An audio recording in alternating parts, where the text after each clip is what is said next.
What's up guys? So, today's video, gagawa ko ng DIY lip and cheek tint. So, ang kakailanganin lang natin ay crepe paper, color red, and hot water,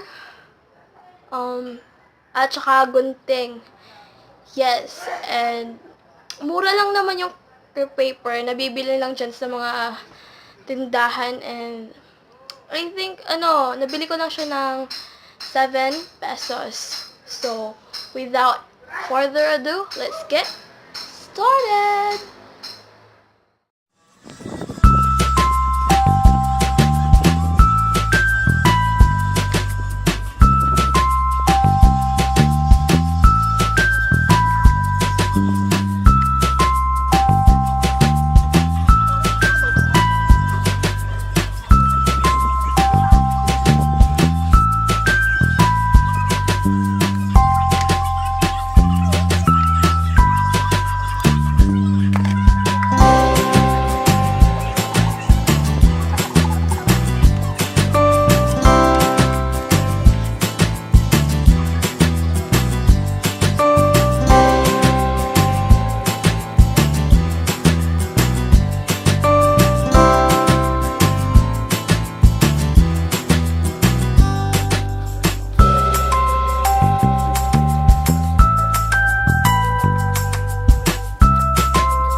So, ayan guys, tapos na ang ating ginawang DIY lip and cheek tint. So, let's try it.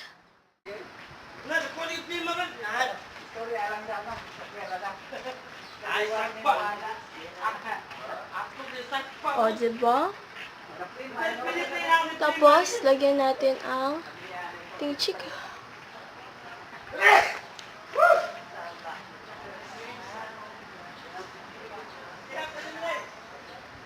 So, ayan.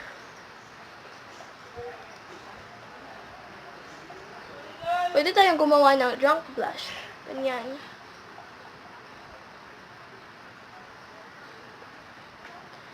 Kung gusto niyo mas, natural lang siya.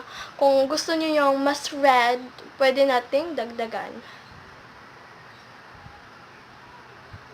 Yan. Lagyan natin dito. Tapos, lagyan pa natin para mas yan.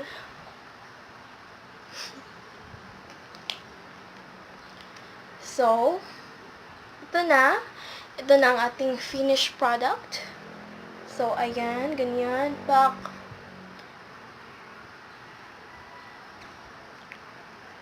So, gawin nyo na to sa bahay. Mas affordable siya. Hindi nyo na kailangang maggastos pa kasi napakamura lang. And ayan. Goodbye guys. Thanks for watching and don't forget to like and subscribe to my channel. Thank you. Mwah, mwah, mwah.